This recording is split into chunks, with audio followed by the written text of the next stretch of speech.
If you want to make more money, there are a few things that you need to stop buying. As an accountant, I've learned more than anyone that the purchases you make now will either set you up for a better future or drag you down later on. So here's 8 things that I constantly see people buying that you should never buy from an accountant's perspective who really wants you to do better with your finances. By the way, everything in this video has one thing in common. See if you can guess what that is. The first thing you need to stop buying is cheap clothing and luxury items. The biggest ripoff is by far luxury items. You do not need me to explain to you how pointless it is to buy something that is 1000% marked up just because a company stamped their brand on the side. But this does not mean to buy the cheapest clothing you can, because over time, you will find out why the clothing was so cheap in the first place. You'll save more money in the long run by finding a quality, not luxury, company that will provide you with materials that you know will last you a long time, as opposed to buying the same style shoes and shirts every year because you cheaped out and they keep wearing down. So find a good middle ground, something that is within your budget but will also last you a long time. This also means to avoid buying trendy items that you may not want to keep using after the trend has died down. For simple clothing, I love Uniqlo. They provide quality pieces that I know will last forever. And they also don't include weird trendy slogans on their designs like some other companies do.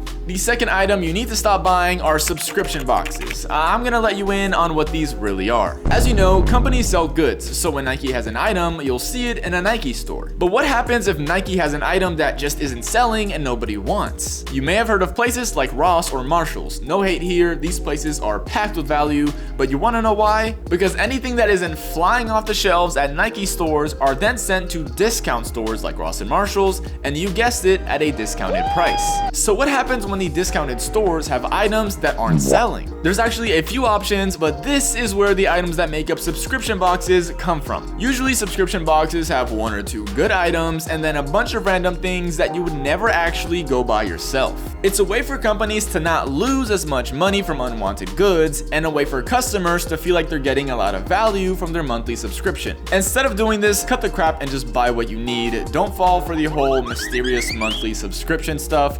Trust me. The third thing you need to stop buying, especially if you're going to graduate soon, is a class ring. If you ask any graduate where their class ring is, 95% of them can't tell you. These things can range from a few $100 up to several $1,000s. Serious? I promise you, your diploma is going to be much more valuable to you than a class ring. Instead of wasting all that money on something you'll probably never use, buy a yearbook instead so you can actually look back on all the memories that you made. Or maybe you can use that money to create even more memories and plan a trip.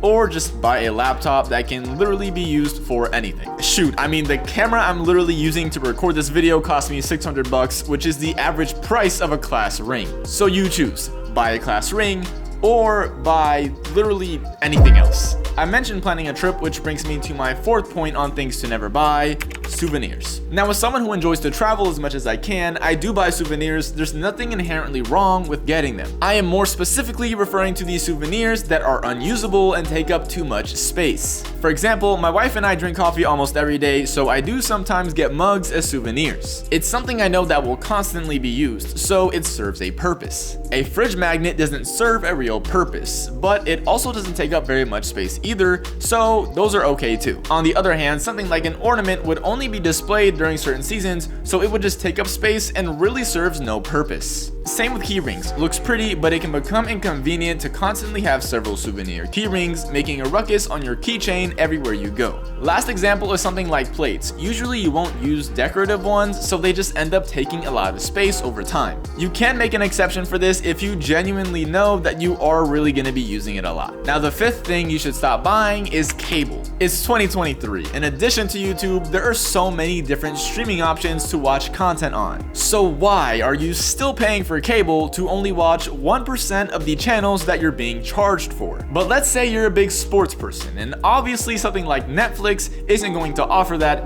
as of now. There are services like Max and YouTube that stream some games, but what if you want access to everything? Buy NBA League Pass?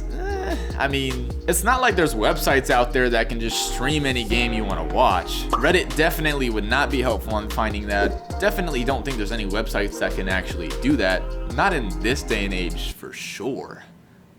Coming in at number 6, and don't hate me for this, but updated gadgets. Now I do have an iPhone and an Apple Watch and a MacBook, but they are by no means the latest models. And it's not that I don't plan to or that you shouldn't plan to upgrade down the line.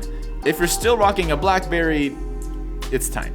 But getting the newest phone or watch or laptop every single year is 100% a waste of money, especially with something like Apple, where they literally release a new phone every year with only slight changes. What I do recommend doing is considering an upgrade every 3 to 4 years, if and only if there is a genuine difference in the new technology that you're getting. I'll give 2 quick examples. So let's say you like using photos, but maybe your older phone doesn't take pictures as well as some of the newer phones. Then consider upgrading. This is something I consider a very important feature in today's age. Or maybe you have an older Apple Watch and you're considering getting a new one because it has more features. First ask yourself, do I really need these features? And really think about this. How will this new cost impact your day-to-day life? If it will have a genuine positive impact and it's been several years since you've upgraded, I'd say you're good to go. And the 7th item on today's list is pre-chopped produce. Stores mark up pre-chopped and pre-packaged produce by an average of 40%. So if you're spending $500 a year on this, that's an extra $150 that you're being marked up.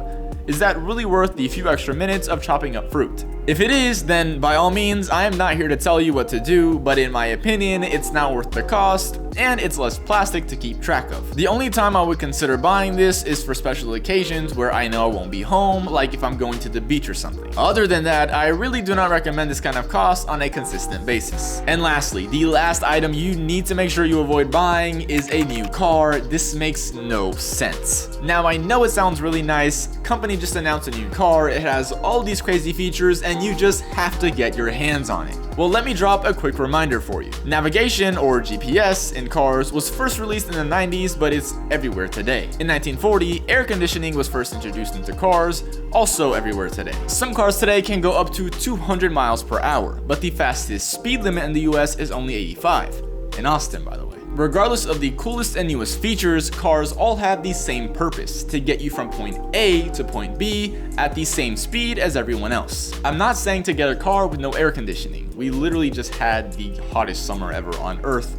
Please don't do that. What I am saying is that these features will come regardless, so you aren't paying all this money to have these one-of-a-kind features, you're just paying to have them first. A new car loses 20% of its value within the first year, and then an extra 15% every year after that. So if you really like a new car, then at the least wait 1 year to buy. But the best time to buy a car is when it's at least 3 to 5 years old. This can save you about 40% off the initial price, and it's not old enough to where you have to worry about the wear and tear. As I mentioned earlier, everything I've talked about in this video has at least one thing in common. Did you guess what that was? The answer is that they are all liabilities. Assets are what you want to prioritize putting your money in because they help increase your net worth and or cash flow. That's accountant talk for they put money in your pocket. Liabilities take money out of your pocket, and the things I mentioned here I believe are not worth the money that they are taking from you. If you take anything away from this video, don't let it be to necessarily avoid everything that I mentioned. Instead, use what you learned to prioritize money in areas that matter and that will build a better future for yourself. So maybe instead of using that $20 for a subscription box that you'll never need,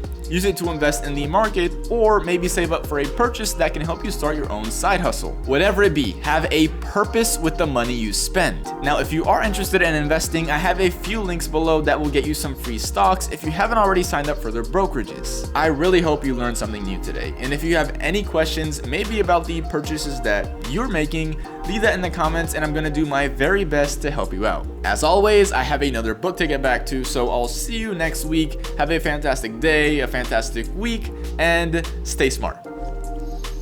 俺の名はエレン・イエーガー。始祖の巨人の